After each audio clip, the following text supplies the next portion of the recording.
Ken, 4 seat here.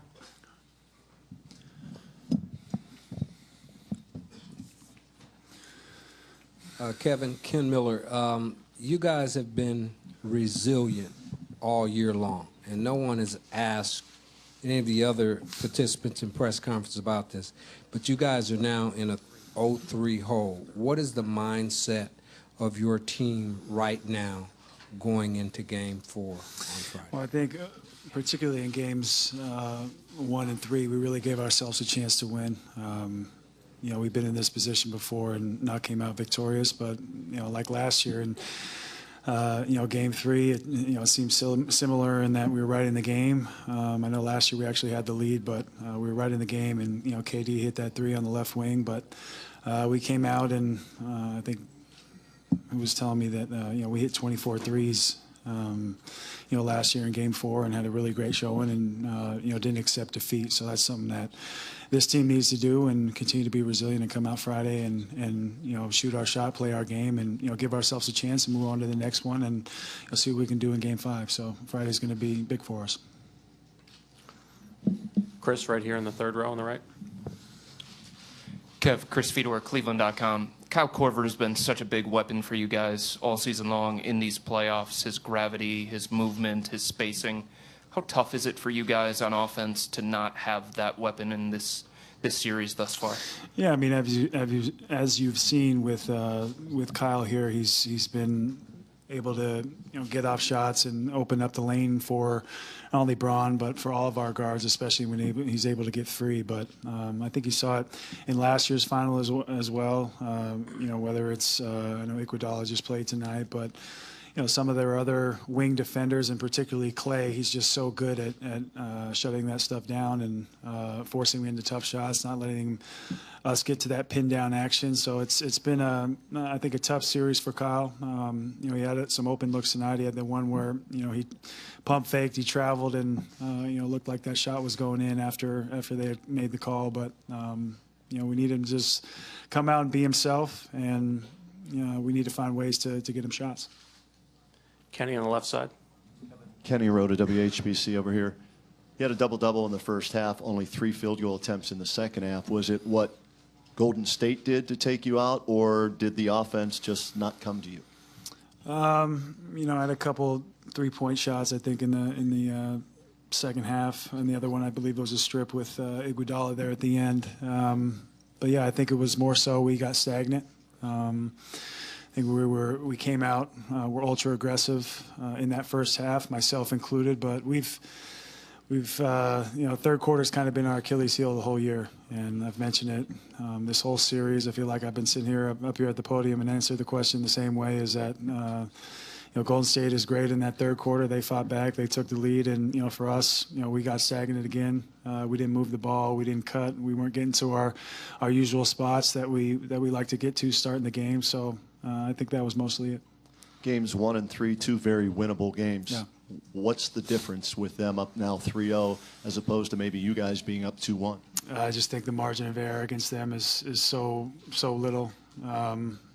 You know, I think that we fought very hard. Our schemes have been there. I know that KD had a you know, one of his games that'll go on his highlight reel, and one that you know, was, you know, incredible even by his standards. And then we forced 2 other juggernauts in Clay and Steph into some very tough shots, and you know, both guys didn't have the greatest game. So we gave ourselves a chance. Same thing in Game 1. They just, like I said, that margin for error is so thin and so little against them that you know, in some cases you almost have to be perfect.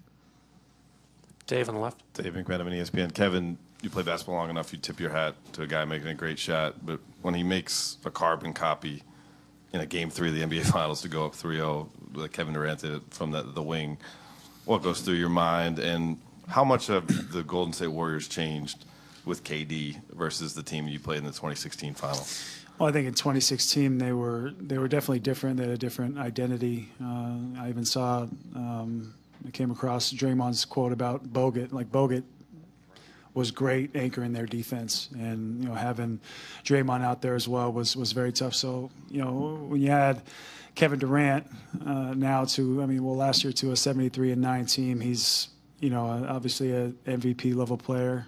A guy that is all NBA, first team all NBA in this league. Right there at the top of this league every single year. So just adds a whole different dynamic, and they have a number of guys that can bail their team out on any play, any game, any possession, and he's been that for them a number of times, and defenses try to plan for him, but when you're 6'11", 7 feet, and you're shooting a hezzy pull-up on the left wing from 27 feet, that's pretty tough to guard. And it was pretty reminiscent of last year, because he was almost same time in the game 3, and hit an unbelievable shot to put him up 6. Didn't you ever look at that spot on the floor again and not have flashback to?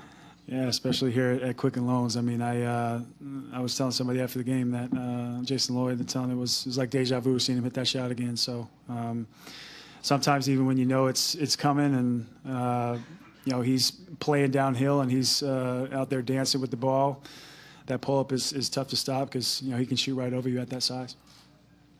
Robert and Joe, last two. Robert Littau, BSO, right here, Kevin, right in front of you. Just following up on your margin of error, how much confidence does that give you guys going into Game 4, knowing how close games 1 and 3 were, and how do you make sure that you just kind of stay focused on that game and not look at it as we have to win 4 in a row? Yeah, well, we know that we're capable. We just we made some mistakes. We allowed a lot of cutters to get to the basket. There are times where we wanted to switch up, and they dove right to the basket, got open looks, or McGee got a couple shots at the basket, Bell got a couple shots at the basket, Iguodala, Livingston, those type of guys. So when they make a big impact on top of a game like Kevin Durant has, that's tough to overcome. But we feel like we've been right there. We just have to come out on Friday and not give in. Joe, last question here in the front. Kevin, without getting into the particulars of the trade or all the stuff that went into Kyrie asking out, have you ever thought during this series, just felt him gone, or thought about just what it would be like to have him back in with you guys facing the Warriors in a series like this? Yeah, I think it's only natural to think about, especially looking at Swish and Tristan and Bron and myself, and the guys that have come and gone from our 2016 team, and what we're able to do to overcome a 3-1 deficit, and how we're able to win those games. I think that's human nature to think about that kind of a thing. But there's been a lot of overhaul in this roster. We've mentioned all year it's felt like a number of seasons in one, but we've been resilient. We've played in a couple Game 7s, and now we just have to come out Friday and shoot our shot, and like I said, not give in. Thank you. Thanks.